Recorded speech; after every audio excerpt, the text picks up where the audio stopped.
Hey guys, and welcome to Pixel Cherry Ninja's channel. This is just a quick video, but what we're doing in this video is we are having a look at an upcoming core. Now this core hasn't released yet, not even as a beta. This is the alpha build that you're looking at, and I've played a little bit of this, and you know what guys, it plays really well. So this is courtesy of Taito. Taito is an excellent developer, one of the best developers on the scene, especially when it comes to arcade games. Now this is a special game guys, because from what I understand, this is a rare PCB. So preservation of this game is super important.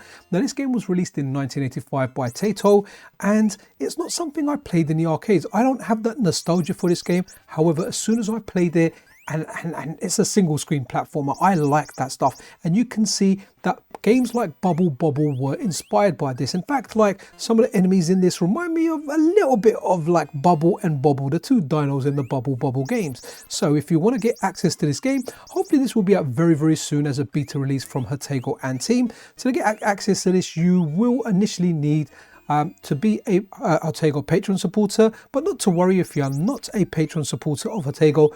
All his cores are released to the public once they have gone through that kind of beta test phase. But I always recommend support developers. You know, that way you're supporting the games. We get more games on our FPGA consoles like the MiSTer and the Analogue Pocket. All the footage that I've captured here is from the MiSTer FPGA version, and guys, for the whole part, this game, it just plays really well. The game combines fairy tale themes with classic arcade style gameplay. You got a magic wand, you whack out some magic dust, and you turn your enemies into items of food. Prominent, okay, wrong word, let me change that.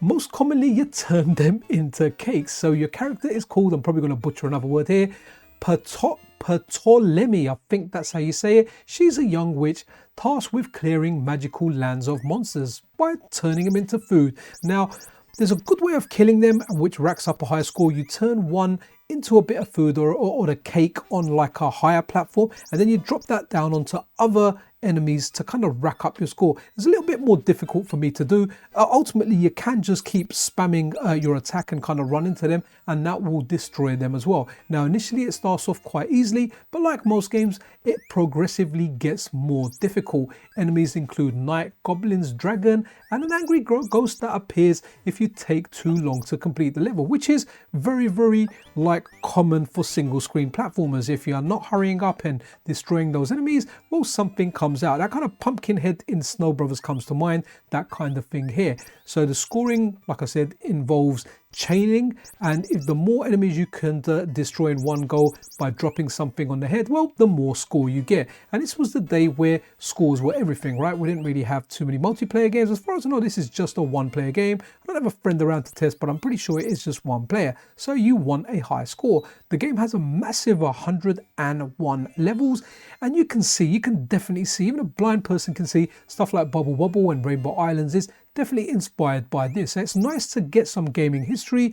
It's important to preserve titles like this, because at some point all the original arcade hardware is either going to die or it's going to have to be like repaired. But you know, we may end up one day where there are certain boards that there are zero working boards of that particular game available, and that's why from a preservation point this is just super important. Now there have been like modern releases of this in like Taito compilations, and I think there's an arcade archives release of this. There's different ways of playing it, but for anyone that enjoyed this in the arcade, well, you're going to get an FPGA implementation very soon. Now, I can't speak for Taito.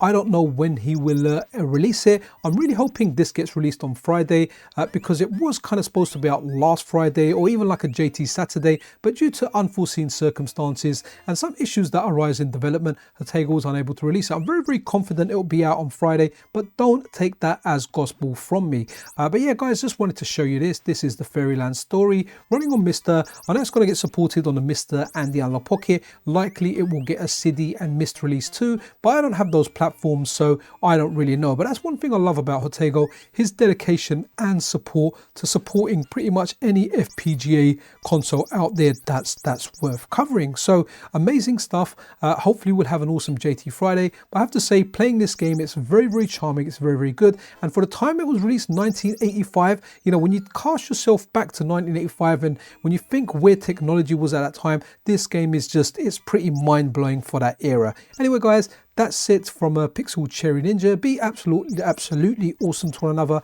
If you're not subscribed to the channel, then you know what, a subscription and a like is always super duper appreciated. This is Pixel Cherry Ninja out.